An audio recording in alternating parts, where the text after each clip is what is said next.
Be sure to check out our new comic book series, Lightning Storm. Issues 1 and 2 are available now. I promise you, the story is electrifying.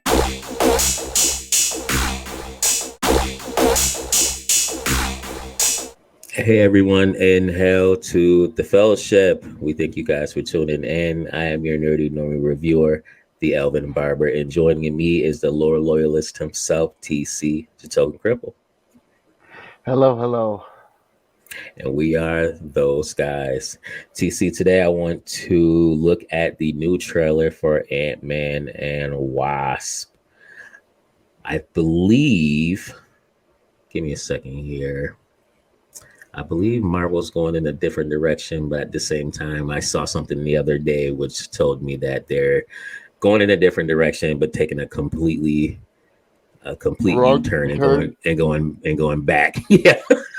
And going back. So, but we'll go through this trailer first and the second trailer. You know, it's interesting. I believe when we first started this channel, Ant-Man and Wasp was like one of the first trailers we reviewed, right? I think it was. Yeah, I believe it was one of the first trailers. How far we've come, sir. How far we've come. Yes. All right, here we go. You're an interesting man, Scott Lang. No, it's not. You have a daughter. So first of all, Kang's just telling us everything we already know. So thanks for the recap. Yep. And his daughter is now a prisoner. Yeah, apparently his daughter's probably in juvie now. Yeah, she's on the wrong path because, let me guess, because he wasn't around for 5 years. Because fathers, am I right? Because white fathers, am I right? Exactly. But you've lost a lot of time, like me. We can help each other with that.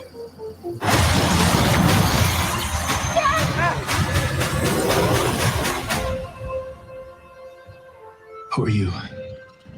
I'm the man who can give you the one thing you want. What's that? Time. Yeah. So here's the time travel again. Here's the thing about Kang. Well, it kind of comes off like they are, right? Like apparently he's lost all his time with Cassie. Kane's essentially telling him like, "Hey, I can get that time back for you." I don't know. So there's definitely going to be consequences there that clearly Marvel doesn't give a fuck about. But here's the thing about Kang. I can't take him seriously as a villain, and they ruined it for me when they stuck him in Loki and made him a clown. Yep. Like that entire scene takes away so much. At least for me personally, like I just don't see him the same. And like I don't mind comic book Kang. Like I don't mind him at all, right? Yeah. Even in the MCU, like he could be a good villain. I know he's not going to be a great villain, but I guess he could be a good one. But everything gets negated for me because of how they portrayed him in Loki. And I know he's like, oh, like I'm a variant. You got to beat my variants. But still, like this is the first impression I get is of this guy who's a buffoon. Just being a freaking idiot. Yeah. Yeah. Just being an idiot. So it's like hard for me to be like, oh, this guy's an idiot, but like, oh, then now this guy looks pretty competent and pretty stern in what he's doing. I don't know. Maybe it's just me. More Marvel products. Yep.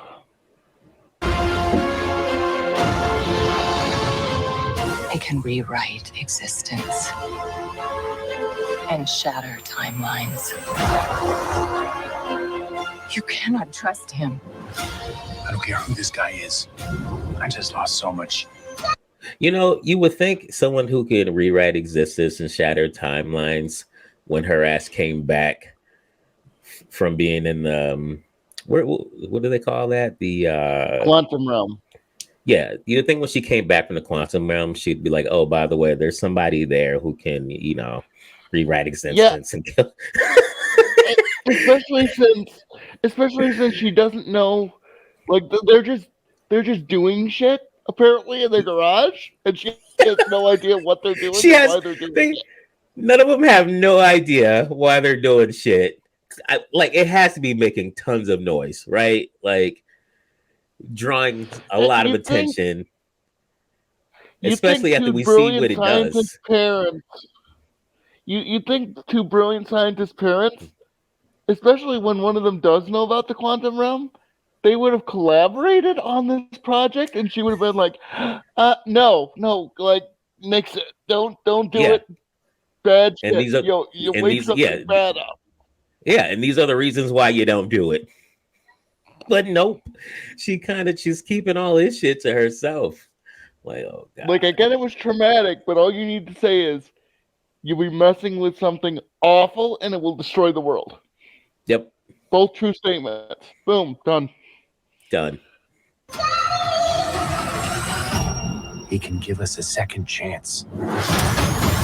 Also, I know I keep stopping this, but I keep thinking. Go ahead. Also, does Cassie want a second chance at this point? Like, does she want to relive 5 years again? You know what I mean? Like, this time has already happened for her. Like, she's already experienced these things. And now I think the idea is that he's going to go back in time to, like, when he was first snapped away and come back.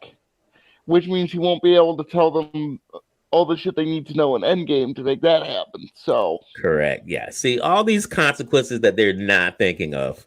But again, and we know about it after 2 seconds of thought. It's not like yeah. Again, this is Marvel we're talking about. So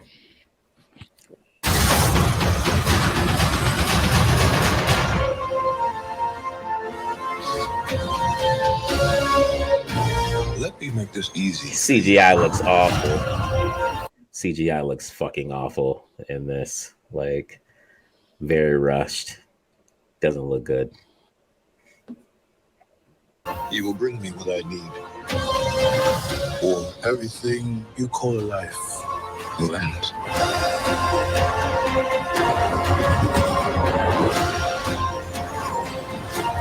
This is all my fault. You may not want her to watch this. We had a deal.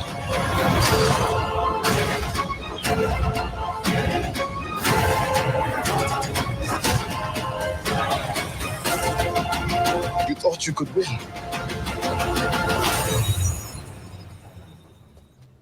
I don't have to win. We both just have to lose. I'm sorry, Cassie.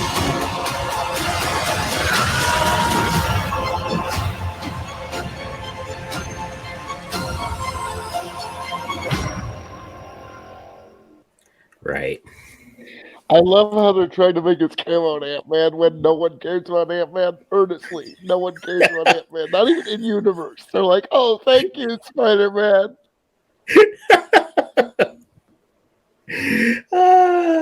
You see the tone they did for this trailer, though. It's like so like serious this time around, which is the only thing I'll give them. That's the only thing I think they were like, "Oh yeah."